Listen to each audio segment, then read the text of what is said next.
Si vous voyez cette vidéo, c'est que je me suis enfin décidée à la faire. Bon, après, c'est pas comme si ça faisait 30 ans que je courais non plus. En gros, j'ai commencé à courir cet été 2024, donc en juillet. Et il faut savoir vraiment, je vais vous raconter un petit peu mon parcours avec la course. Mais de base, j'ai jamais aimé ça. Et aujourd'hui, là, j'ai fait mon premier 5 km il y a 2 semaines, je crois. Et cette semaine, j'ai même couru 7 km à une course. Donc, comme quoi, tout est possible. Faut savoir que vraiment, quand j'ai mon tout premier run, j'ai fait 2 fois 5 minutes de course. Voilà, 2 fois 5 minutes et j'étais explosée. Genre, j'étais éclatée. Franchement, on m'aurait dit que je venais de finir un semi-marathon. Mais non, j'avais couru 10 minutes pour vous dire d'où je suis partie quand même. Et là du coup j'arrive à courir 45 minutes, 1 heure je pense normalement en vrai. Et en fait si jamais il y en a d'entre vous qui aimeraient se mettre un petit peu à courir, parce qu'il y a plein de bienfaits dans le fait de courir, hormis le fait que ce soit à la mode évidemment, mais je voulais quand même donner mes petits conseils en fait pour celles et ceux qui veulent un peu commencer, se mettre à la course, de la part d'une fille qui est aussi partie de zéro entre guillemets en course. Avant de commencer les conseils, n'hésite pas à t'abonner à la chaîne. Déjà, enchantée si on se connaît pas et que tu me découvres grâce à cette vidéo. Moi c'est Coraline. En tout cas, bienvenue sur la chaîne et j'espère que tu vas rester avec moi pour les prochains mois, prochaines années. Donc surtout, très important, n'oublie pas de t'abonner à la chaîne. Et si tu peux mettre un petit like et un petit commentaire à cette vidéo, je t'en serais extrêmement reconnaissante. Mon premier conseil, ce serait d'accepter de débuter et de ne pas chercher en fait à faire des perfs de fou dès le début, à courir 5-10 km dès le début. Je sais pas ton niveau, mais imaginons que tu partes de zéro comme moi. En vrai, mes premières courses, je me disais, ok, là par exemple, faut que je tienne 10 minutes de course, mais impossible si t'as pas l'habitude de courir de commencer et de taper un 10 km là maintenant en fait. Et c'est juste normal et c'est pas grave. Genre en fait faut pas... Ce que je veux dire par là, c'est que faut pas que tu cherches à te comparer aux autres. Surtout que vu que le running c'est un peu à la mode en ce moment, il y a beaucoup de gens, de filles qui en parlent sur les réseaux sociaux, qui documentent leur parcours, ce qui est trop bien, et d'ailleurs je fais un peu la même chose, mais faut pas te comparer à ces personnes-là, même faut pas que tu te compares à moi, parce que en fait le running c'est tellement propre à chaque personne, mais la bonne nouvelle c'est que vraiment chaque personne progresse hyper vite. Enfin je trouve qu'en running vraiment les progrès ils sont hyper rapides si t'as un entraînement régulier. Moi je cours là environ 2-3 fois par semaine. Après, il y a des périodes où je courais 1 fois par semaine, d'autres où j'ai skip, d'autres où j'ai couru 3-4 fois en 1 semaine. Ça dépend, mais en tout cas, si tu gardes un minimum de régularité, il n'y a aucune raison pour laquelle tu ne vas pas t'améliorer, tout simplement. Ensuite, je te conseille vraiment d'installer Strava. Parce que, alors au début, j'étais en mode ouais, c'est bon, les applis pour tracker et tout. Non, en vrai, vraiment. En fait, c'est hyper bien parce que ça va te permettre de voir tes progrès.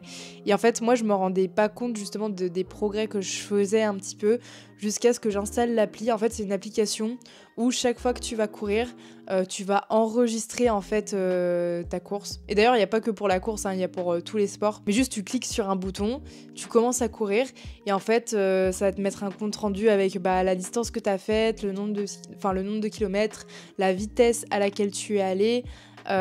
Si ça a été ta meilleure vitesse depuis ou pas. Enfin, en fait, ça peut traquer plein de trucs et il n'y a pas besoin d'avoir une montre connectée. En fait, juste un téléphone pour commencer, ça suffit. Moi, j'ai pas encore de montre. J'aimerais bien en acheter une en vrai et je pense que je vais en acheter une. Mais c'est pas obligatoire pour commencer, genre c'est vraiment pas la prio selon moi, genre juste va courir.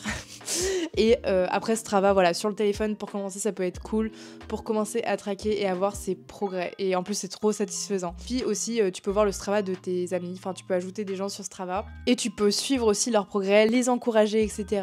Si jamais ça vous intéresse d'avoir mon Strava, parce que du coup...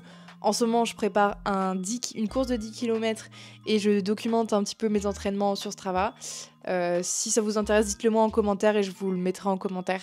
Alors, astuce ultime pour les débutants, c'est de courir sans musique. parce que moi, je vais vous raconter. Moi, j'avais un problème quand j'ai commencé la course, c'est que je chopais un point de côté direct. Et d'ailleurs, j'en chope toujours. Hein. Moi, je sais pas respirer, décidément. Et en fait, un truc qui m'a aidé là-dessus, avec ma respiration, vraiment avoir moins de points de côté, etc., c'est de courir sans musique, tout simplement. De courir dans le silence. Et en fait, comme ça, tu te concentres seulement sur ta respiration. Alors pour moi qui ai l'habitude de faire du sport avec de la musique 3 ans de muscu, avec toujours de la musique, genre un entraînement de muscu sans musique, je pense que je meurs. Ça m'a fait très bizarre au début de commencer à courir et juste de mettre 0 musique et j'étais en mode putain, qu'est-ce qu'on se fait chier. Mais non, au final c'est vraiment bien parce que tu te concentres uniquement et seulement sur ta respiration, et quand tu te concentres sur ta respiration, forcément tu respires mieux, tu as moins de points de côté et tu progresses beaucoup plus vite. Voilà. Après voilà, si ça se trouve il y a plein de gens, ils chopent pas forcément des points de côté, ils arrivent à courir avec de la musique. Moi je sais que ça m'a vraiment beaucoup aidé à m'améliorer. Donc peut-être que ça vaut le coup de tester, tu prends ou pas. Également, ce qui m'a aidé, c'est en fait d'aller courir seule. Alors ça peut paraître contradictoire parce que vous attendiez peut-être à ce que je dise ouais, va courir avec quelqu'un, un ami ou quoi, pour te motiver. Mais en fait, non. En fait, parce que, en tout cas, moi, mon point de vue, c'est que au tout début, je me sentais tellement débutante, tellement nulle. Là, aujourd'hui, je cours avec des gens, je m'en fous. Mais au début, je me sentais tellement mal. Rien que d'aller courir, j'avais peur de ce que les gens penseraient en me voyant courir, c'est pour dire quoi. Et le fait de m'imaginer courir avec quelqu'un, ça m'angoissait à un point. Je me suis dit, en fait, si je vais courir seule, je vais à mon rythme, je me mets pas de pression. Je respecte mon rythme. J'ai pas cette charge mentale de purée, faut que j'arrive à suivre, ça se trouve je vais être nulle, ça se trouve la personne elle va être obligée de m'attendre. En fait moi ça m'a vraiment aidée et en fait juste aller courir seule au début c'était juste la meilleure décision. Je sais que peut-être que ça convient pas à d'autres personnes, il y a d'autres personnes, ça va vraiment vous motiver d'être avec des gens, mais moi en tout cas c'était le contraire, vraiment c'était complètement le contraire.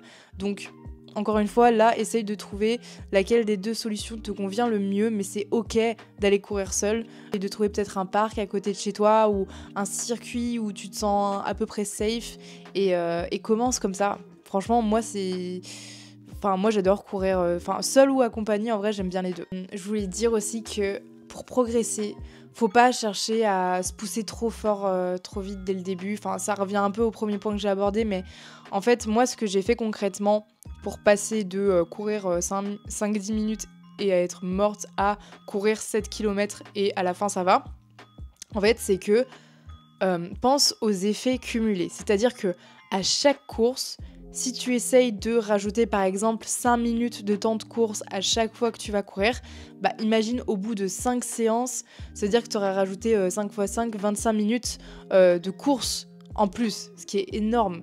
Et en fait, c'est comme ça que tu arrives à progresser, c'est vraiment en cherchant le tout petit step de plus que tu peux faire à chaque course. Donc ça peut être 5 minutes de course de plus, ça peut être 300 mètres de course de plus, ça dépend comment est-ce que tu veux le mesurer. Mais moi je conseillerais vraiment de faire ça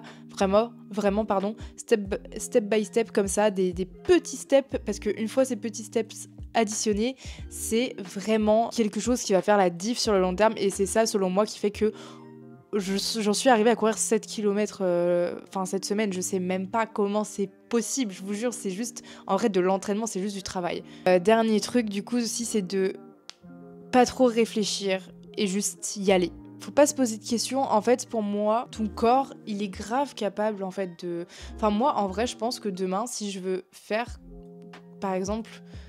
les 10 km là d'un coup de main, je peux. En fait, votre corps, il est capable physiquement. Si t'es en bonne santé, si t'as pas de problème particulier, ton corps, il est capable. Et en fait, j'ai l'impression que le run, en tout cas la course, c'est mon point de vue, c'est beaucoup de mental.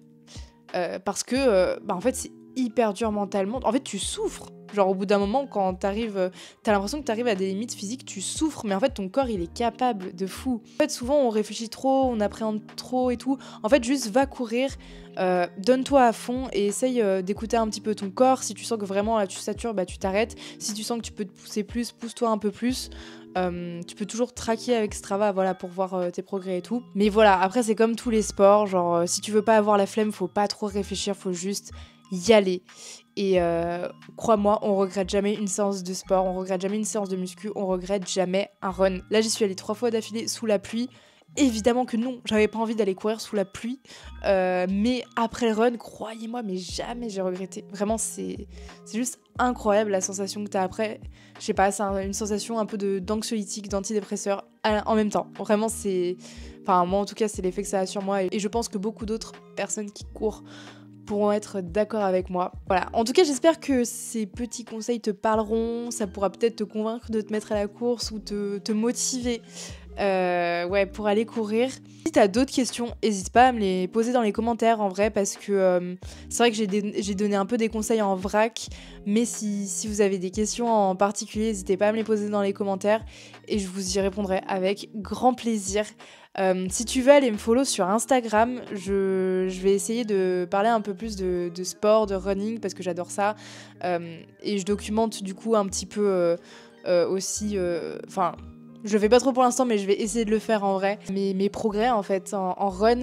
Et voilà, donc n'hésite pas à aller me follow sur Insta, à t'abonner à la chaîne évidemment, à poser ta question en commentaire si t'en as une, à liker la vidéo, important. Et je te dis à la semaine prochaine.